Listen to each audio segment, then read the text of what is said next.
Hey, bud. Oh man, can you hear me? Yeah, I got you. Got the AirPods going, so hopefully it sounds good. Yeah, it sounds all right. Is my audio okay? It's not too echoey. I mean, it's a tad echoey, but I can hear you fine. Yeah, here.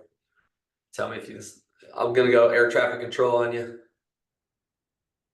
Is that like significantly better? I don't, I haven't heard the switch yet. Oh, I did Is it- switch. All right. Is that like way better? Yeah, way better. Dang it. I hate wearing these things. Yeah, folks. Oh, it is what it is. Yep.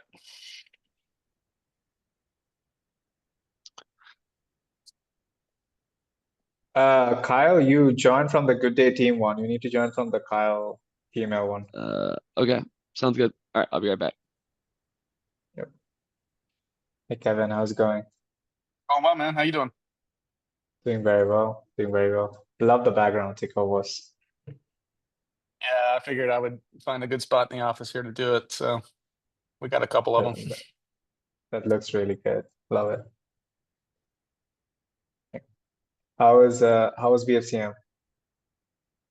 We absolutely crushed it. Nice, amazing. Was it better Yeah. than last year? Oh yeah. Wow, Yeah.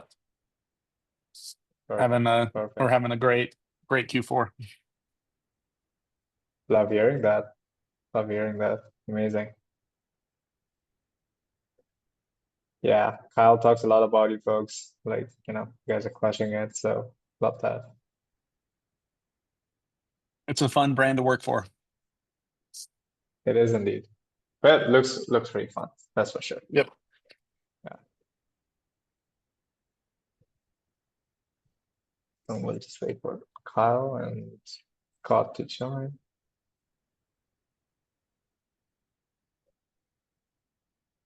Hey Kyle. Hey, there we go.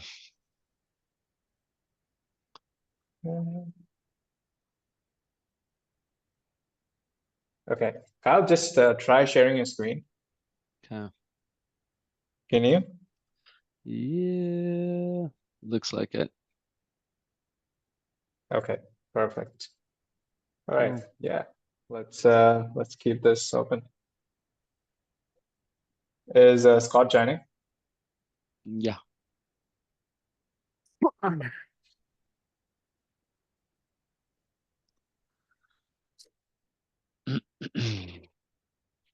You got eyes on you'll have eyes on chat, Deb? Yeah. Kevin, you guys still cruising?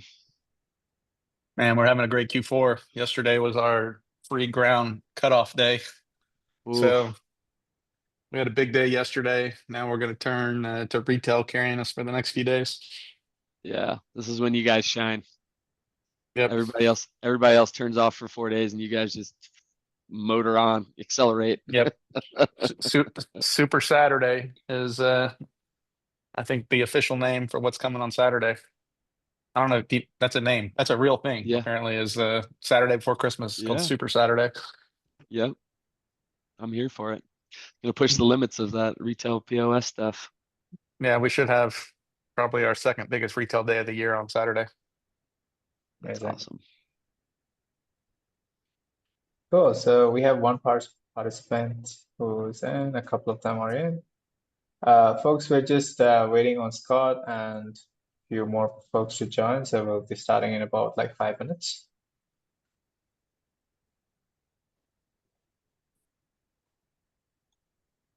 Feel free to put your questions in chat as we go through the webinar, and we'll take it at the end. We have a Q&A at the end, so we'll take all the questions at the end.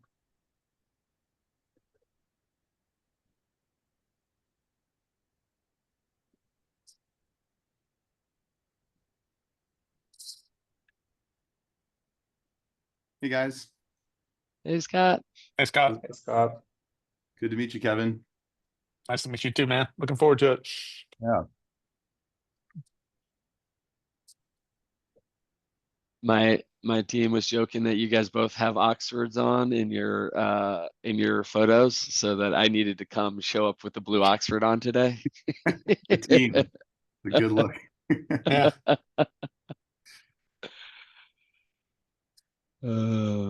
Kevin, are you down in Austin? Also, I would assume so. I know Tecovas is down there, but Yeah. In Austin. Been here since 2007, oh wow. You were before the boom. before the boom. Yeah, it's changed a lot since I've gotten here. Yeah.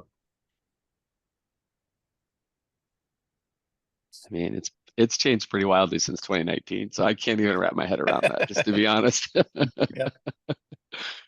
I feel like such a newbie here, but it is evolving quickly, which is good. It's good. Scott, you calling in from Charleston? Yep. Nice. Yep. I was in New York earlier this week, but yeah, back in Charleston. So All right. Hey, we've got some folks coming in. We'll just wait for a couple of more minutes. We'll start at in 4 minutes. You guys keep chatting. I love hearing this.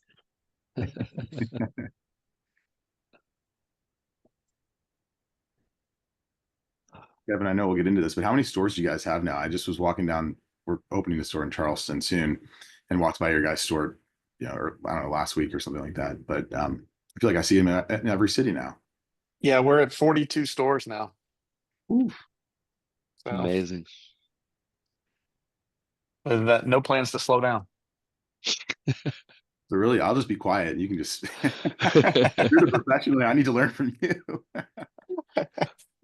Yeah, we've got a lot we've rolled out this year. I know we'll probably get into it a little bit, but ship from store has been really big for us. So excited to share a little bit more about that today. Yep.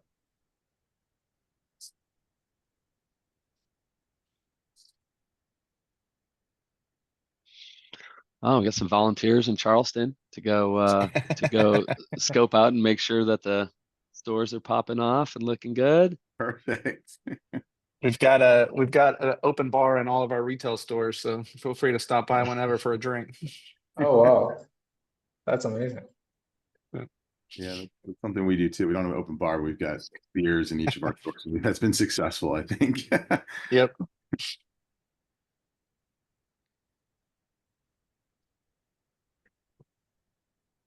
And we'll give it 2 more minutes, and then you're off to the race.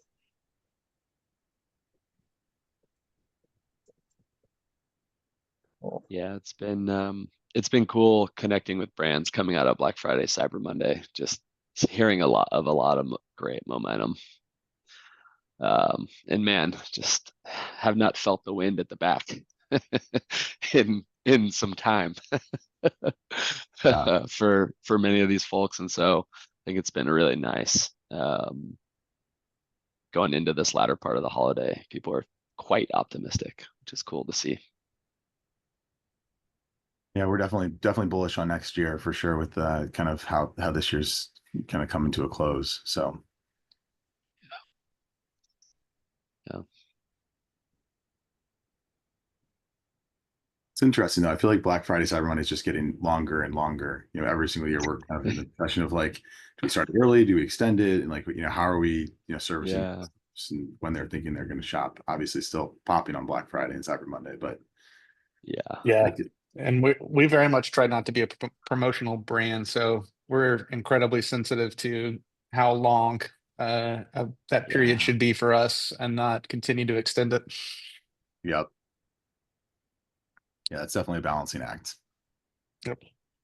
Yeah. We hosted a dinner here in Austin with a bunch of brands back in like September, actually August, and that they were already talking about the conversation went to like, well, what are you doing this year? Like, when's it? Is it going to start next? Is it going to start next week?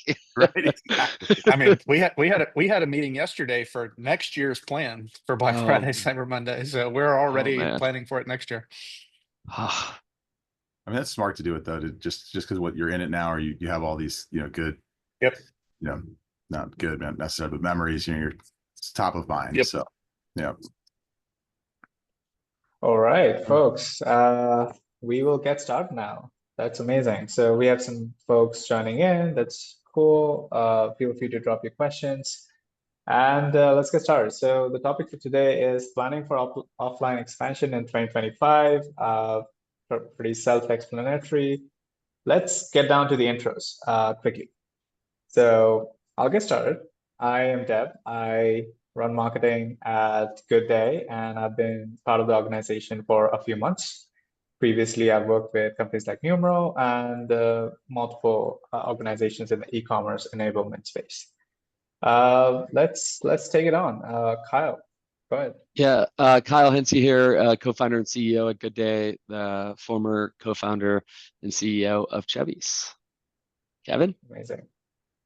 Yeah, great. I'm Kevin. I'm the CTO here at Tecovas. We're a cowboy boot brand based here in Austin, Texas. And I've been on, I think, Shopify since 2016 at this point. So spent a lot of time in the Shopify ecosystem and all the tools that run around it. So excited to talk more today.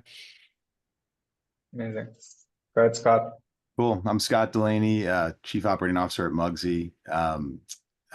We're a small men's e-commerce, apparel brand, lifestyle apparel brand. Started primarily around super stretch denim, but now we've got a full assortment. Got 7 stores, and so a little smaller than Tecovas, but we're growing and kind of excited about the trajectory. I oversee, in addition to operations, all of our stores initiatives and all of our product team too. So love that. Love that. Just an FYI, Mugsy is known to be the best jeans, the softest jeans in the world. So, buy more. Amazing. Okay, let's move on to the topics. Okay, so here's how we're gonna do it. We have 5 best practices for you, and we're gonna talk about one best practice at a time, and we're gonna, give a chance to our panelists to explain all of them each. So, okay, with that, let's start. Pre-season omnichannel planning. Let's start with Scott. Scott, what you're seeing, what's your experience about this? Good. yeah, I think, for us at Mugsy, I'd say we break this down into 3 different buckets. The first is kind of leadership or exec team strategy. We're a bootstrap company, so for us, we're propelled by cash or cash flow. So how are we deploying those dollars across the business? It's an important, obviously an important piece. Don't want to get out over our skis. I go back, I think in 2021 we opened our first store, and we had a pretty good, by the end of 2020 we had a pretty good year. So we were thinking, how do we deploy these dollars? And initially we were like, oh, should we try wholesale, do a little bit of wholesale, a little bit of stores, a little bit of Amazon. I'm glad we didn't do that. I think it was really healthy for us to kind of choose a lane to grow into and learn about. And we still kind of apply that practice today. Every year we kind of look back at the previous year, see where we stand, and see how we want to grow into the next year. And then we take that strategy and kind of give it to our execution team or our operations team to execute on. So I think the first piece of it for us is obviously just establishing what we want to go after. Are we trying to open 3 stores? Are we going to go after wholesale now, or what are the dollars we're going to deploy in this world? The second bucket is kind of team. I think when we look at how we're going to operate over the next year, we put so much. I mean, all of our best stores have a terrific store manager, and so we want to make sure that incentives are aligned, and that we're talking with them about the things they want to do. We do a ton of activations in our stores, so talking about how we're going to operate at a store level, and the teams that are in place are kind of the second piece of the planning for us. And then the third and most important is obviously inventory. This is honestly super challenging for us. I said we had 7 storefronts, and as a denim brand, we have 33 size variants, and then 3 different fits. So you end up with 99 size variants at a particular style. I didn't realize how complicated that was. Before rolling it out to 1 store, then 2 stores, and trying to be in stock. And we obviously now have kind of optimized for this, and we kind of pick and choose our lanes and how we position inventory. But that's obviously the third piece of this, that you know, what are the programs we're standing behind that are going to go to stores or stay on DTC, and that's really a full team, you know, cross-functional conversation. You know, what is the merchandising story we want to tell in store versus online, and how do we keep that same theme, you know, consistent across the online business and then each particular store. You know, one other challenging part for us is our stores are completely different sizes. We have, you know, 2 stores that are 2,500 square feet, and we have 1 store that's 750 square feet. So we can't have the same, you know, and some of them have big back rooms and some of them don't. So there's this, you know, there's definitely not a template of like, oh, this is what you're going to have as far as inventory in each particular store. It's almost like very specific to each store. And I think I like that as it stands now. It might be harder and more challenging to operate that way with 42 stores like Kevin. Yeah. But yeah, so that's kind of the three buckets and how we think about it at Mugsy. Yeah, happy to dive into it. Yeah. Love that. The 3 buckets are really crucial. Kevin, what do you want to add to that? Yeah, I mean, Scott hit a lot of things there. We're actually entering our 10th year. We just had our 9th birthday just a month ago. So we're a 10-year-old brand now. We started as a men's cowboy boot brand and have since made an expansion into basically an entire Western lifestyle brand. And so obviously we've got female boots, all apparel, accessories, cowboy hats, etc. So our product assortment has grown quite a bit. And our retail channel has grown quite a bit. So as Scott mentioned, we're at 42 stores now. So a big thing we're doing right now is just around inventory planning and how do we make sure that we've got the right inventory in the right channel for the right consumers. And especially like with our retail stores now, we're expanding into, I would say, non-traditional Western markets. We're looking in more Northeast markets and those type of things. So it requires a different approach to how we want to allocate inventory to that particular store versus, you know, a store in Texas. And so we're currently still managing all that out of Excel. We don't have a formal planning and allocation system yet. Our planning and allocation team is still working with a lot of data manually and moving that around. I think as we look at our kind of technology roadmap, a more formal planning and allocation system is at the very top of that wish list right now, and is something we're going to be heavily looking into in 2025 as we continue to grow and scale our business across several different channels. I'll say one issue that we've had in the past at our retail store count number is we just recently turned on ship from store. And before we had that technical capability, we'd find ourselves selling out of inventory at our warehouse, but still having a bunch of individual sizes available across our retail fleet, but no unified way to present that inventory to a customer to be able to buy anywhere. And so if we ended up with some bad allocations and made some wrong bets in retail, we'd end up with some dead inventory in locations that we just weren't able to move. And since we've turned on ship from store as a technical capability for us, we've been able to kind of ease the risk of making a wrong bet in terms of, are we going to store this at our warehouse and store it at retail? Because at the end of the day, we're still able to make it available to sell should we run out at our warehouse. And that's giving us more flexibility in terms of planning and allocation for our retail stores and resulting in a higher conversion and just more overall sales for the company. So that particular program has been an incredible bet for us that has paid off here in Q4, which I'm really excited about. The other one is that we've just recently started pushing into wholesale. We've traditionally just been a direct to consumer brand with no wholesale channels at all. But here in the last 2 quarters, we've started partnering with some specific wholesalers and started making our product available to that channel. We actually pulled that project forward into 2024 as we saw some opportunities to go a little bit faster. And we focused on tapping into our existing inventory pool at our warehouse using at-once orders for all of these wholesalers. And now we're getting a little bit better in terms of preseason orders for the coming seasons in the next year, so that we can start to tap into more future planning with these partners as well, and make some smarter buys across our entire inventory allotment moving forward. So lots of things going on this side right now in terms of preseason planning, and I'm not even having to worry about international markets or anything like that yet. That's something else that's coming down the pipe for us. So still more problems for us to solve here going forward.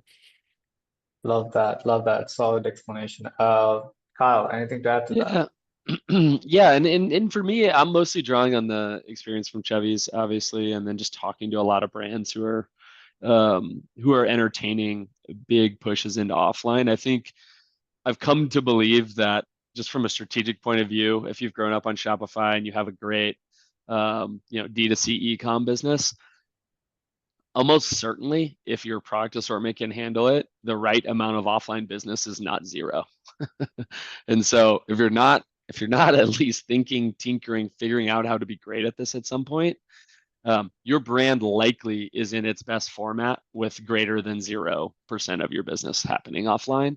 And so if you buy that argument, I think the other logical constraint and mindset I've come to believe in is basically when you start to open up these new channels, it's like a really easy strategic conversation that's like, man, we should do Amazon. Let's do it. Turn it on. Right? Man, we should do retail stores. Let's do one. Let's do one right down the street. Let's light it up and do it. And that's like such a cool part of the entrepreneurial journey. But if you haven't like thought through the centralized like resources that are necessary to actually buy and plan and report and optimize every one of those business units, then you're going to get into those things and you're going to be pretty upset with the results. And so the other like mindset I've started to like, that's bubbled up for me from talking with a lot of folks who are trying different things here, is just if you can't commit to this internal resources to manage and report and optimize, you should really consider doing it slower and rolling it out incrementally, as opposed to just. So it was kind of refreshing to hear Scott, you and I hadn't talked about that, but you pretty much experienced that, right? Where you look back and you're like, man, thank the Lord we didn't just say go everywhere all at once, because it's just going to result in a lot of kind of not optimized experiences, right? And these are like really special experiences for these customers and an awesome moment for the brand. And so, yeah, I just like think about it really simply, where it's like, man, you have to invest in those central resources to get out ahead of planning, reporting, and all of that stuff. If you can't do it, consider slower. Yep. But then out of the other side of my mouth, I think it's really important, if you haven't started to go in this direction, you really need to start entertaining it. Because it at Chubby's, that was a D2C ecom business only for the longest time. And I would say we were a little bit stubborn about even going into offline early on. And we were just wrong. I mean, the best format of the Chubby's brand is over 30% offline, talking to people in the real world, letting the product speak for itself. So yeah, I do think you can use planning as a limiter to how much you can do when you're thinking about these sort of initiatives. Love that planning. Yeah, definitely. You definitely need to plan ahead and don't rush it. That's conclusion. Let's go to next best practice. Team structure to support operational success. I think Scott hit on this with one of his buckets, but well, actually, let's start with Kevin. What do you think about team structure? Yeah, so I want to talk about, so when I talk about omnichannel, I'm thinking about how do we have existing inventory service multiple channels, and how do we have our inventory serve the customer wherever they are at, and designing systems where I'm not locking in inventory to not make it available elsewhere. So I'll start on an example. I've talked about it, retail ship from store, which is a project we launched here in October at Tecovas. So we're running ship from store across all 42 retail locations. It's been a massive success. It's a 7-figure business for us alone here in Q4. Wow. And to execute that at scale is actually really difficult. And we have teams that are completely cross-functional across the entire business who are supporting our ship from store effort. We obviously have our technology and IT team who have built the systems necessary for this to be able to operate and work. I've got a program manager from my program team who's running the entire operation cross-functionally. Our planning and allocation team make decisions on what inventory at all of our retail stores should be made available to the ship from store channel online. Our logistics and supply chain team handle all of our contracts with FedEx, the scheduling of all of our pickup times every day for when FedEx needs to visit every one of our stores. They also manage all the SLAs around how quickly our retail team should be fulfilling orders and making sure they get out on time and meet the same SLAs that our warehouse operations team are meeting. We have a retail ops team who's focused on process and follow-up and exception management at each store. They also manage it directly with store managers in terms of number of orders per day that stores feel comfortable taking. If there are reasons a store needs to be turned off for ship from store, whether they're short-staffed or they have a weather event that results in them being closed, or any event at all, they're working closely to make sure that system is maintained and functional and operational. Our inventory control team is responsible for making sure we have extremely accurate inventory across all of our retail stores. And that goes hand in hand with a project we did before this, which is RFID. And so we have RFID deployed across all 42 stores and are doing weekly counts with RFID and seeing accuracies greater than 99.8% across all of our retail stores. So having that retail inventory accuracy allows us to operate ship from store very effectively, because we can trust we actually have the inventory there. And then they manage the reroutes as well when there are exceptions, when stores can't fulfill a particular item. And then our CX team is responsible for communicating with customers if there are exceptions and trying to figure out other options to get the product to the customer. And so that's a completely cross-functional team across our entire company in order to execute this particular program. And we have systems in place to help push this, but at the same time, I would say this is the 1.0 version of these systems, and we know there are better ways that we can improve it. And we launch the program, we gather feedback, and we figure out what things we can further automate and kind of take out of the manual process as we go. But certainly takes a wide team to be able to execute this at scale, I think with great success. And then on the wholesale side, we have a wholesale sales team, and obviously our tech team's involved in building out systems for wholesale purchases, and our inventory allocation team is involved to make sure we've got the inventory, and logistics and supply chain also manage all the special things that come from a wholesale shipping perspective. As you get into some of the bigger wholesale providers, they have very strict requirements on how you actually ship these wholesale orders. So it definitely takes lots of people pulling in their particular specialty to operate some of these programs at scale, but definitely allows our brand to grow with leverage as a result of doing all these things well. Love that. Love that. Well, that was a very good, robust team that you have at Tecovas. It's amazing. Scott, what does your team look like? You already, like I said, you already touched upon the third basket, which is the team structure. Yeah. What does it look like right now? Well, much less complex compared to Kevin and Tecovas. Much smaller.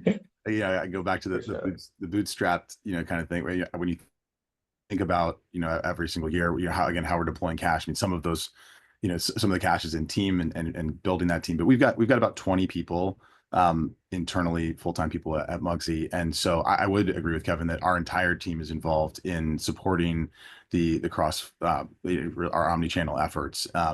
So we only have one inventory planner who plans all of our inventory for all parts of our business and helps on the allocation side. We don't have a dedicated allocator. And I think that when we look at a 2 to 3 year roadmap, we have these, pieces of team members that we want to add to support, that part of the business.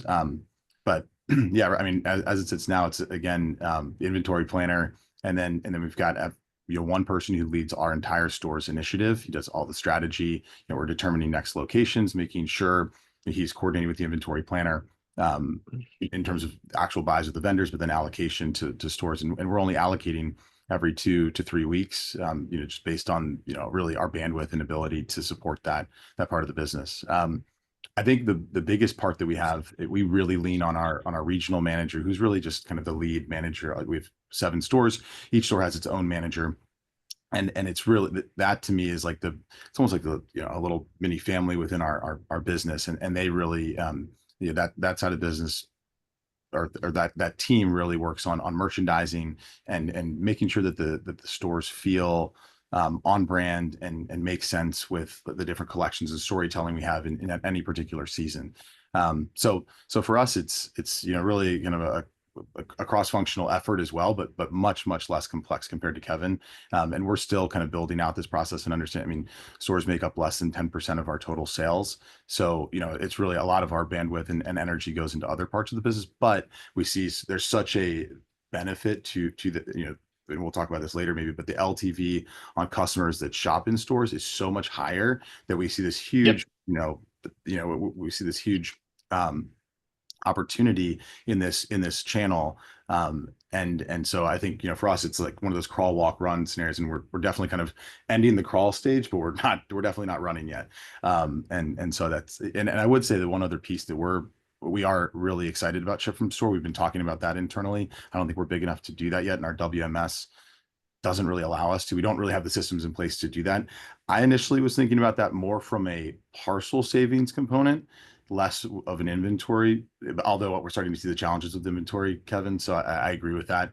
But I mean, a year or two ago, sorry, small aside, but one of our stores in Chicago is right next to a bagel shop, and the bagel shop has DoorDash drivers out front every single day, and they're delivering these $6 bagels or $7 bagels that are hot to like customers, right around the neighborhood. And that's a huge, that area for us is a huge density of customers. I was more thinking about it. Why am I paying $7 or $8 of parcel costs from my warehouse in Columbus to ship to these customers? How can I, there must be a way for us to partner with, the DoorDashes or Ubers of the world, or how can that, something like that be facilitated? And we actually did a small test with, DoorDash was actually interested in small little us, but it didn't make any sense for them. Now they're delivering a ton from Nordstrom's and Macy's and stuff like that. So it is starting to, then this is, maybe in 2022, but we've always been excited about ship from stores from a parcel savings component and an inventory availability component, Kevin. So that's something that for us, we are thinking about, but all of this, again, it's a little bit more of a long range timeline for us. And yeah. Love that. Yeah. Amazing. Great that you are expanding. Kyle. Yeah, I mean, I think when I think about team structure, I kind of start at what is the hard thing we're trying to accomplish here? And I think when you get down to it, typically inventory is the constraint when you have all of these channels moving. And I think what you're trying to accomplish is really thoughtful SKU level allocation and prioritization decisions being made for the whole of the good, but incorporating that each of these business units needs to be successful, or you need to have inventory for an external retailer to feed them, to keep them happy and growing in season if things are working well, right? So that's like, man, a small set of people or a person who is making those allocation decisions. It's a really central role. It's the only way to really say, hey, this is better for the whole as I assess it. And so I really do think like the conundrum and the exercise that I think is hard is to design an actual org where all of the people inside of these various business units are able to operate independently and acknowledge that if inventory is your constraint and you can't always get what you want, that somebody is making those decisions thoughtfully in a fair way, or there's a fair process put in place to be able to do it. Now, that's a bit of a pie in the sky way of thinking about that, right? Like sometimes people are your constraint.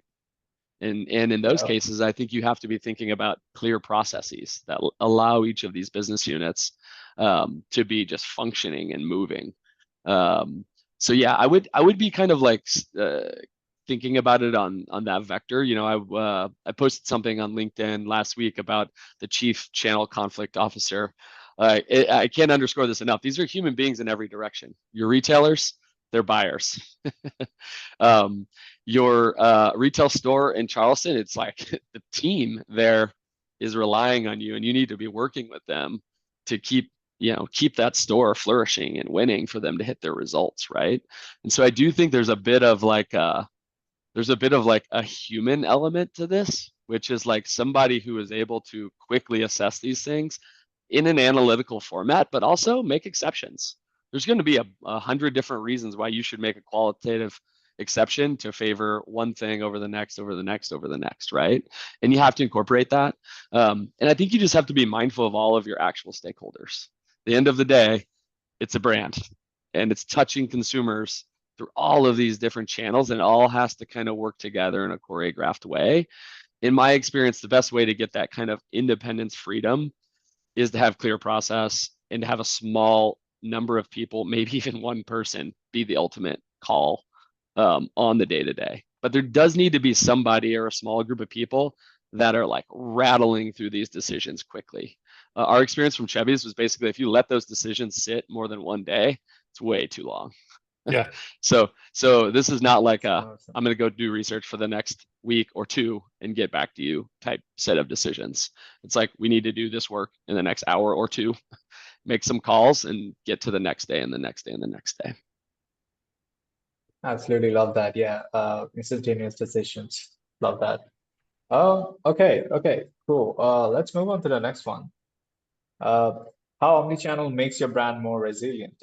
This is a cool one. Yeah. Anywhere there's resilience, I love that. Okay, let's start with Scott. Yeah, this is a good one. I think when we talk about our long-term vision for Mugsy, we want to be wherever our customer is. And so, I think about one particular customer who might live in Chicago and they are walking by our, they have a wedding that weekend. They can walk by a store and jump in and grab a pair of chinos and have a local beer while they do that and grab it, and then they're off to wherever they're going for their wedding that weekend. And then another moment in time, they are at a rental house and they're have an Amazon order coming there and they forgot a swim trunks and they can grab their swim trunks from Mugsy on Amazon. And then another moment in time, they're shopping on Black Friday and they can go to our website, our DTC website, and they're Mugsy.com, and they're stocking up on 3 or 4 new pairs of jeans for gifts or for themselves. And so I think it's important to be wherever your customer is, and I think that is going to instill confidence in your customer that they can count on. I mean, you have to be making great product or whatever it is that you're making, but if you're delivering a great product and you are wherever they are and you're delivering on the promises, we're delivering if they order it in 2 days or whatever, Amazon, it's not getting fucked up along the way. If the order isn't, you're not messing things up. I think that it provides this level of confidence, and they'll continue to come back, and that is, that's going to that defines resilience in my opinion. So it's I think we're trying to be wherever our customer is, and so we're when we think about our store strategy, which we haven't kind of moved into wholesale in a big way. We are doing a little bit. It's definitely on our roadmap, but stores is the place where we're trying to be in high density places, high density locations where a lot of our customers are. And so that's kind of the first, kind of our first approach with wholesale, kind of quick on its heels. So, I think the one thing about stores, and I had mentioned this earlier, but again, with LTV, the proof point for us this makes sense is again that LTV is so much higher from a customer who shopped in stores, and they're cross-pollinated across the different channels that we do operate on, and so with that proof point, I think that's solidifying our plan to continue this this strategy moving forward. So yeah, I mean that's Kevin. I'm curious for your thoughts on it too. Yeah, I Love mean, that. definitely I echo a lot of that. I'll say, looking at our business now, 10 years old, we're at 42 stores. From a resiliency perspective, I would say we kind of fluctuate between 60-40 retail, e-com, kind of both ways on a daily basis. Retail some days takes the cake and e-com takes the cake the other days. Was telling Kyra at the beginning of this call, yesterday was our last day of free ground shipping before the Christmas holiday cutoff. And so e-com's been carrying us the last few days, and the next few days retail is going to carry us as a result of just how the shipping cutoffs work. And so we're able to kind of smooth our business out even more as a result of being diversified across these different channels. And so that's been a really big win for us. I think we're going to talk more about retail experiences, I think, in our next question. I'm going to save that one because I love bragging on our retail stores and the experience that we have there. I'll touch on wholesale here because it's something we're just getting started in, and we are specifically targeting Western independent wholesale retailers that have a lot of authenticity, have a lot of history in the market. And by us beginning to partner with these wholesalers, we're actually bringing more credibility to our brand as well, as a result of kind of entering these markets of people who trust these other wholesalers from an authentic perspective. And so that just continues to build more brand cred, I think, across the board as a result of those selective partnerships we're making. And we're also super invested in co-partnering with our wholesalers and making sure they are successful. And so we have co-marketing dollars we're investing with our wholesale partners. We have retail fixtures and other experiences that we're building and merchandising and developing for these wholesalers directly to help level up even some of their shopping experiences inside of their stores. And we're really looking at as a mutual beneficial experience that we're working on there, which we're excited about. And then I've mentioned ship from store, but just from an inventory resiliency perspective, we're able to service way more customers online by leveraging our retail fleet here as a result. And so just creates a kind of a flywheel effect at this point of all of these things working together to continue to push the brand forward. Love that. Love that. Kyle, anything to add? Yeah. When I think of resiliency as it relates to brand, I think there's like an element of it that is adaptability.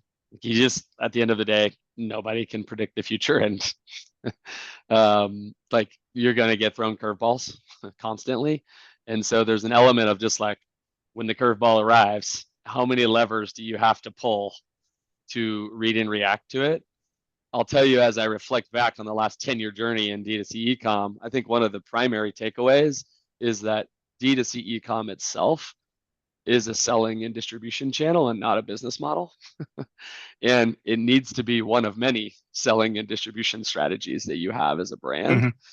If you get too dependent on any one of them, you could be way too dependent on wholesale, you could be way too dependent on retail stores, you could be way too dependent on ecom. It just makes it much more highly likely that some one variable outside of your control arrives and puts your business in a really tough position. I felt like we lived this during COVID, where we grew up as a D2C ecom business, but we're just starting to scale wholesale. And our first big, I think it was probably our third year of even doing wholesale, but it was the first one where we were really exploding. And we bought like $10 million of inventory preseason for this channel. And it arrived in the first part of March in 2020. And literally the entire channel canceled all 10 million of those orders in one day. And one day we got every single one of those canceled. It's like, man, if we didn't still have some functioning retail stores and didn't have D2C ecom humming and Amazon going, like, what were we going to do with that? Right? So that's like the icky scenario. You're like, whew, thank the Lord I have all these operating levers. The same is true on the opposite side. Coming out of COVID, everybody's getting back to work. They're starting to shop in the retail stores. We were super aggressive getting into offline, and we were pulling those levers. And that's kind of set the tone for where Chubby's is today.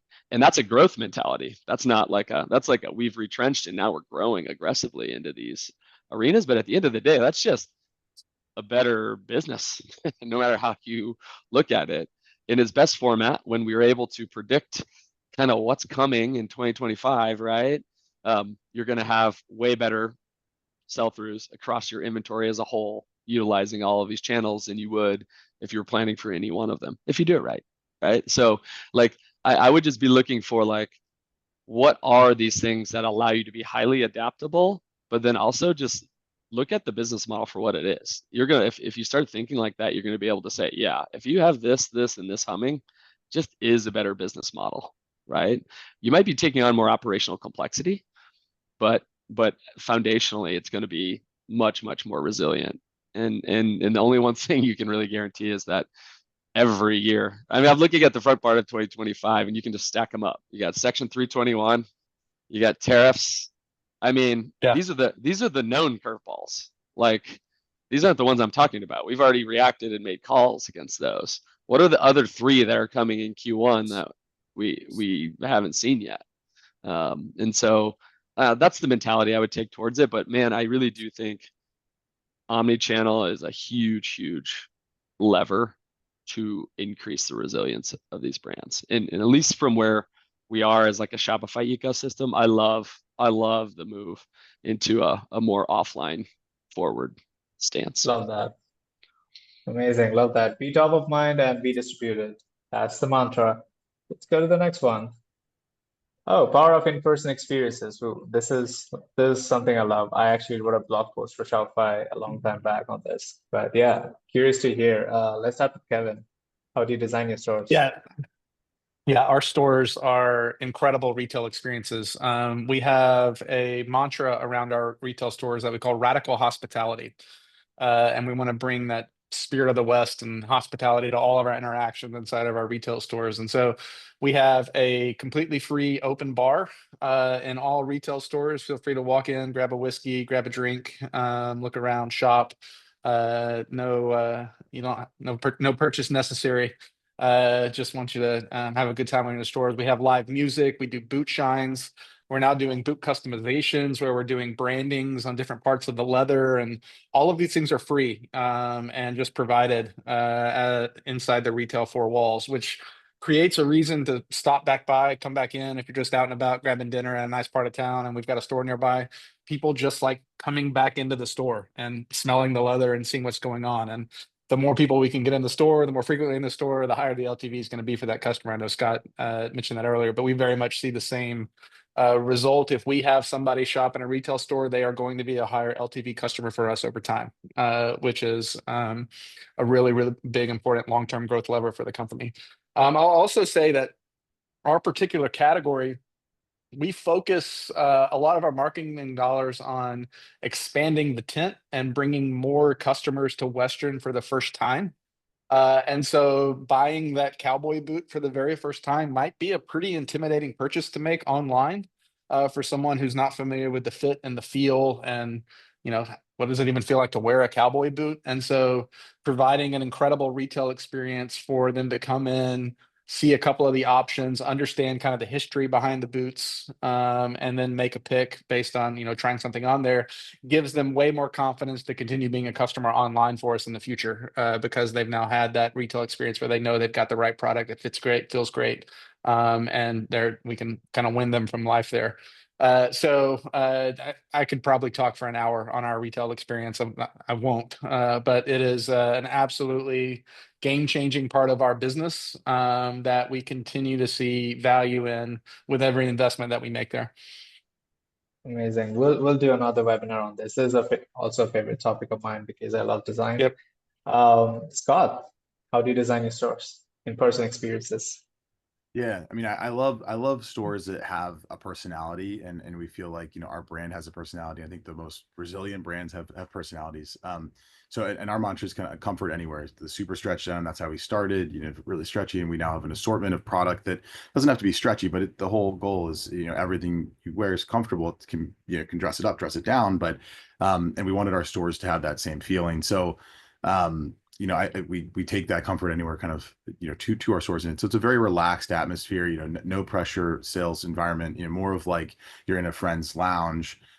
We similarly do, free beer. We don't have a full bar, Kevin. I wish we could do that, but we've got, usually we've got like local, we partner with a local brewery and do, local beers and, even little things like I really wanted to make sure we had Topo Chicos, like not, in a bottle, and Coca-Cola's in a bottle, not just in a can. Mm-hmm. I felt like even that little touch will like make it feel more elevated. And I think it's a way that it makes people feel more comfortable. It makes the product feel more elevated.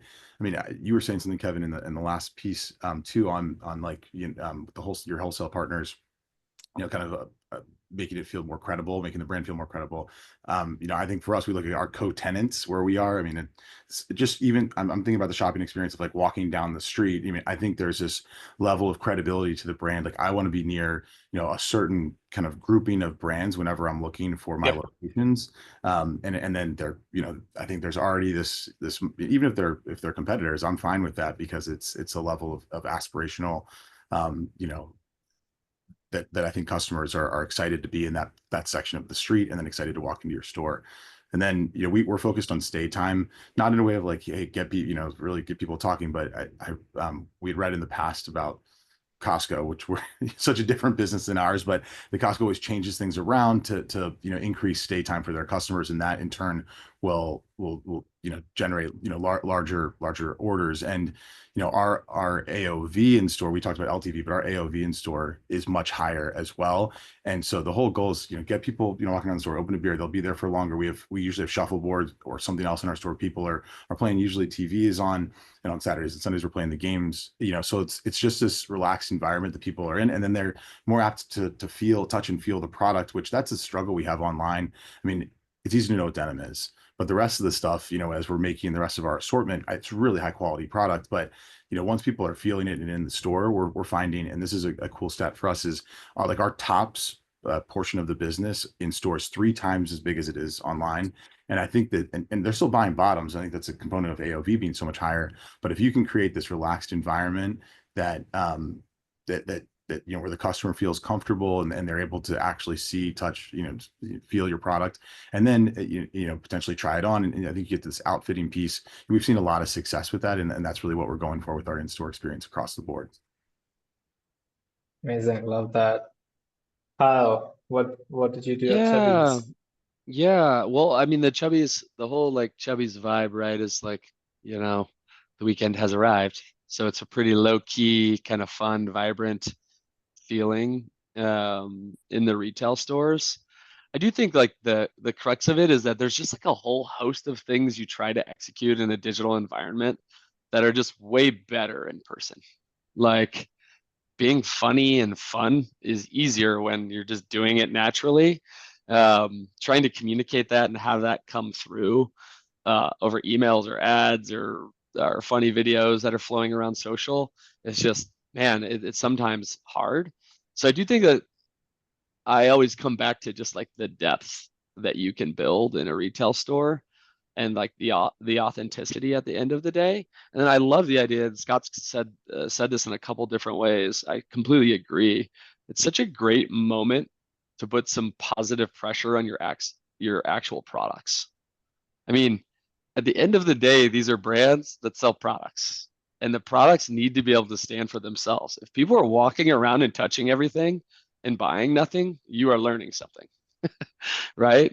And like, man, you shouldn't be expanding the business wildly online either, if that's not working for you, right? Like, you should really revisit some of the core of what you are and for whom, if that's what's happening in your retail stores. And so I really do just like, I like the combination of just like a fun space where you can get a like much deeper understanding of the brand. And I love the idea of putting more pressure on the core thing you do at the end of the day. We all have to show up with differentiated products. And yeah, the retail stores and wholesale, I mean, we haven't talked much about wholesale in this construct, but walking into Dick's Sporting Goods and looking at the wall of Chubby's swimwear is like a very different experience in that particular retail setting. And very quickly you cue into the brand, and then you're in a whole assortment of the brand at Dick's. Like really, really positive way to engage with the Chubby's brand, and very clear and different and unique. And so, yeah, I would let's just make sure we extend that into the retail and the broader retail environment. And man, some of these retailers are great at building experiences. I mean, exceptional. And that's where they make their money. Yeah, I And think so I I think actually tailing on texted you. that. I think I texted you, Kyle, when I walked into a Dick's and I saw the Chubby's Yeah. setup for the first time. I was like, wow, like the credibility that that brings to a brand like that, I think can't be undersold at that point. Just awesome job with that stuff. Yeah, the team's doing a great job. I wish I could take credit for it. Yeah. Amazing, love that, love that. Well, we move on to our final best practice. Best practice 5. Systems required to scale offline. This is interesting. This is boring, but this is definitely the most important part, I think. Well, you folks will tell me. Let's start with Kyle. Kyle, what do you think? Oh, I appreciate you letting me put a super self-serving one on here, Deb. It can't all just be fun and games, you know. We do this for a reason. Yeah, I mean, look, when it comes to systems, I think I would just talk to 2, maybe 3 specific things. Centralized inventory management, super important. That's what we're doing at GoodDay. Why are we doing it this at GoodDay? This is a big reason why. Can we make centralized inventory more simple and easy for brands to put in place earlier, right? Like that is what we're trying to do. And one of the things it enables is all of this build into offline, which is a more resilient business. So like that is the why. I'll say it again, like you really, when you do this, you really have to manage these business units at the business unit level. If you don't commit to the systems and the visibility and getting better in each of those business units, it's going to be really hard. I want to talk quickly about supply planning. Kevin mentioned this, and just like he's looking to put in a bunch of more sophisticated tools. I will say I'm a little old school in this regard. I am very scared of automated supply planning technology as a baseline. We view our role as putting accurate information into those systems, but in general, at Chevy's, until we were 30, 40 plus million in sales, we did all of this in spreadsheets. And I think that was the right thing to do. I wouldn't actually change that. And the reason I wouldn't change that is we had to own the inputs and outputs of that. And if you haven't gotten through that, do not try to put a sophisticated set of tools in place, or they will absolutely not work. And then I want to echo that, Kyle. Yeah. Can I double Go. star that comment as Yeah. well? Because I think I have seen lots of people believe they need to put planning and allocation systems in way earlier than they actually need to do on that front. So that is not where I would jump to immediately, unless you're, $500 million or more in revenue type situation, where you're scaling in that direction. So definitely do not jump too early there. The last one that's easy, you're going to be starting to work in a more dynamic marketplace around your brand. So you do need to try to attribute where people are coming from. And so speaking to the, let's call it sub 50 million revenue crowd who's getting into omnichannel, I think the simplest thing you can do is post-purchase surveys in your .com that tell you where some of that offline traffic is coming from. Matt Baer over at Faring is a great provider of these sorts of tools and has built some really cool stuff around that. But that is the simplest way to start to get some attribution going. And then, of course, there's all sorts of way more sophisticated things you can be doing over time. But I typically recommend you start there and don't throw your hands up and say you can't attribute any of this. Like you got to hack at it and try to get the visibility. Nope. Sorry about that. Awesome. Kevin. Yeah. Besides what you. Yeah, I'll piggyback a few things there. I've mentioned inventory accuracy in retail as a really important metric to track as you grow and scale. And I've now been part of 2 different brand rollouts of RFID in our retail stores. And RFID is almost like magic from an inventory management perspective in retail. And consistently, I have seen the feedback be the earlier you can incorporate RFID into your retail journey, the easier it is to roll out. And I'm not saying you should not open a retail store until you can do RFID, but I am saying as you scale up the curve of retail stores, it is much easier to do RFID in 10 stores than it is to do in 20 stores than it is to do in 40 stores from a initial rollout perspective. So I would keep that in mind on your overall kind of retail growth journey of where that might fit, because being able to do weekly counts in under 20 minutes with greater than 99.5% accuracy is a game changer for managing inventory at scale across all these locations. So definitely, I think an important part there. And then I'll also just give a couple other tips here on a ship from store program if that's something you're looking to roll out. I've now done that twice for 2 different brands, and in both cases it was incredibly important for us to manage the concept of safety stock for each retail store, because you're already making the investment to ship inventory to these retail stores.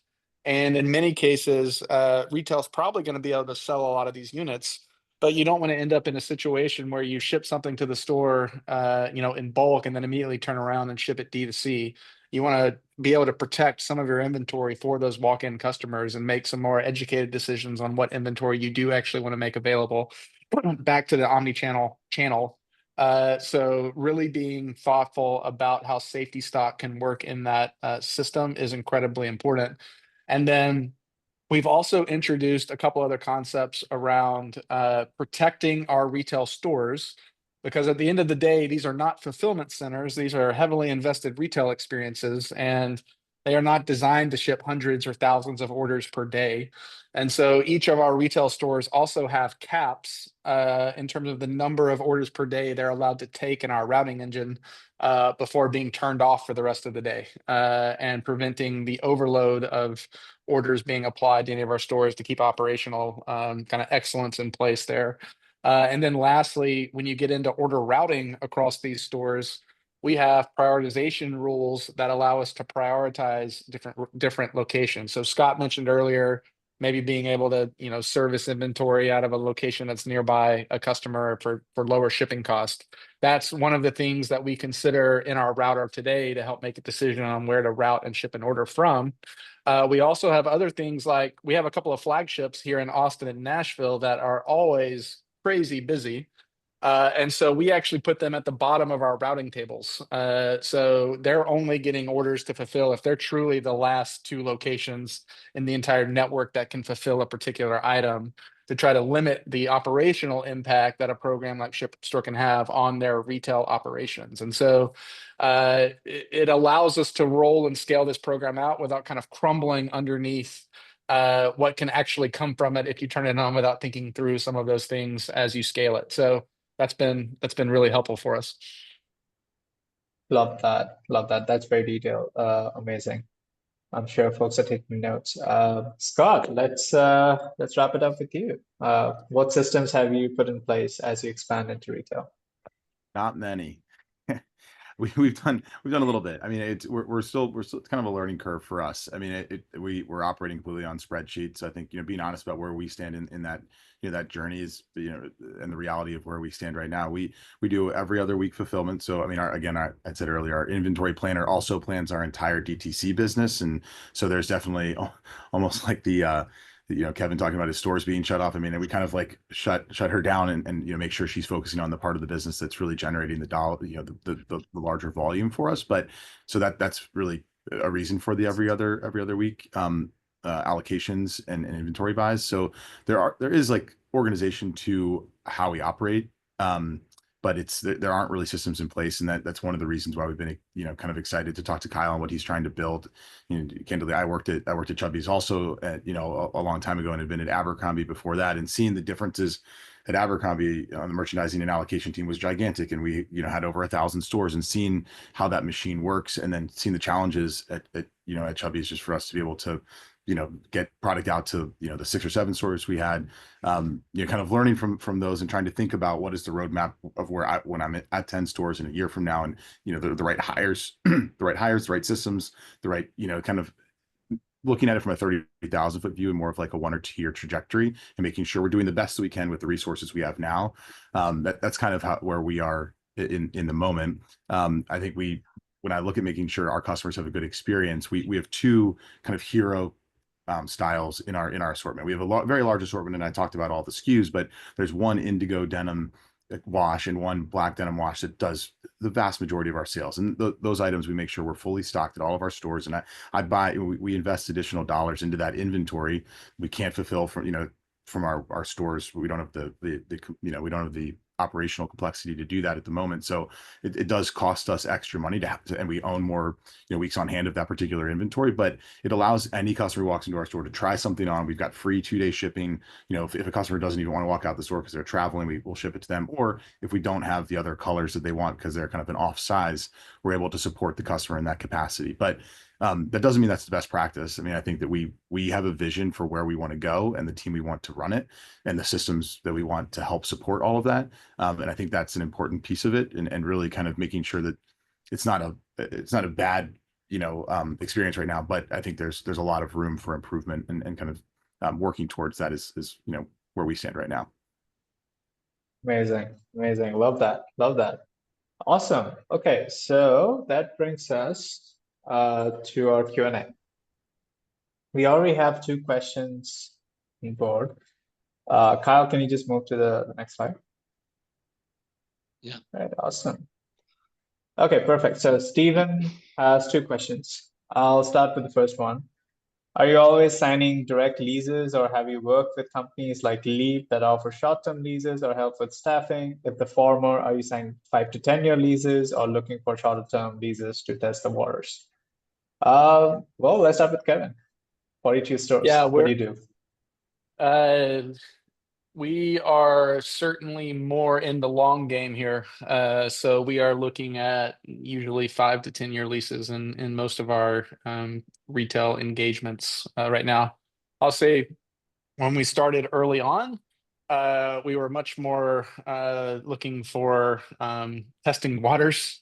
But we certainly, I think, honed in on the patterns that are working for us, the types of retail locations that work for us. And honestly, the power of our in-person experiences are actually we're now being seeked out by a lot of different retail locations wanting to bring us there. So we've got, I think, a little more leverage on that front than we would have had a couple of years ago, and obviously we're trying to use that to the best of our ability here. Amazing. Scott, you folks just started expanding into retail. Are you using a software or solution like Leap, or are you doing direct? What's the story there? No, that's a great question because we hadn't really touched on it. And I would say there's so much time and effort that goes into signing these leases, especially if you don't have a team involved. That's something to not be underscored. But we did use Leap. We used Leap for 2 different locations.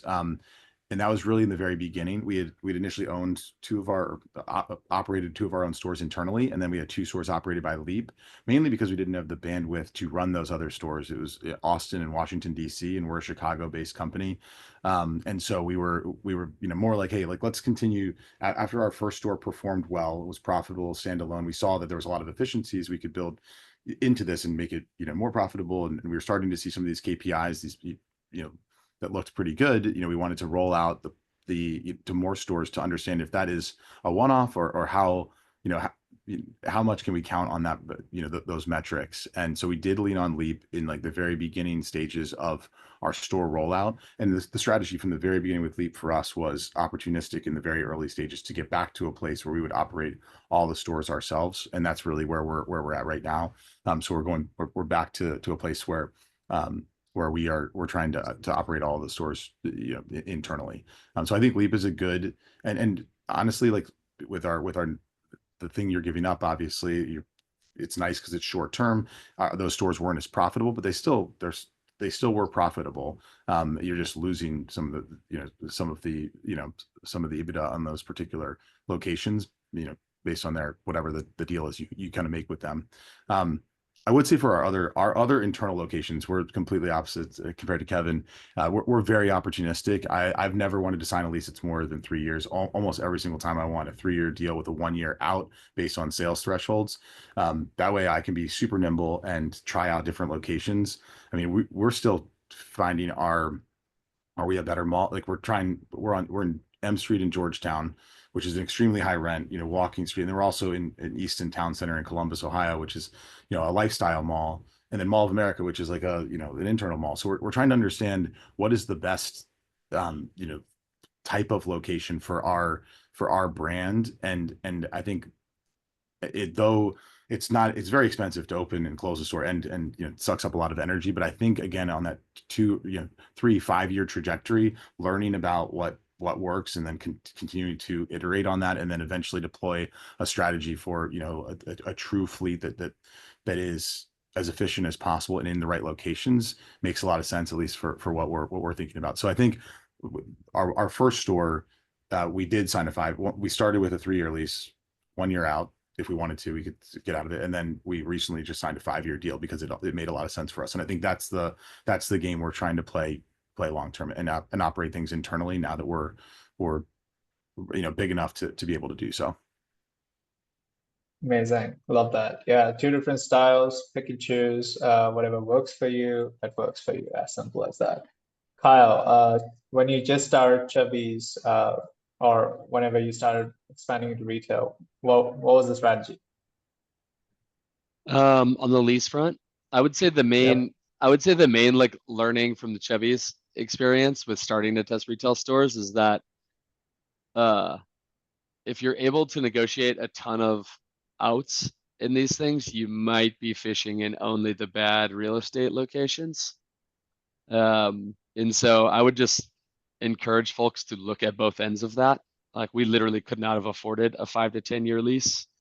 So we didn't even look at those. I would say the locations we ended up getting were almost by definition not all that great or kind of off the beaten path.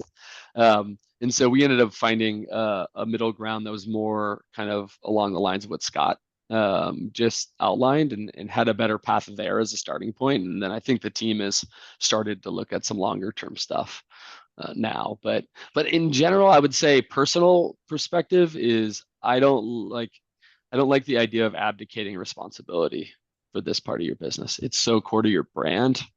And like these experiences need to be sharp, and you as a brand need to learn to be great at this.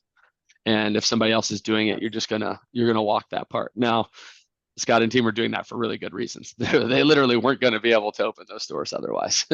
So I think that's a great use case for why you would use Leap. Love that. Makes a ton of sense.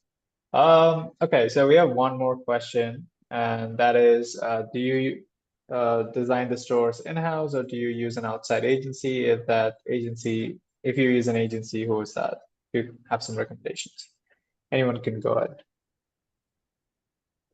We do it all. That's great question. We're mostly internal. We do outside help here and there, but mostly internal.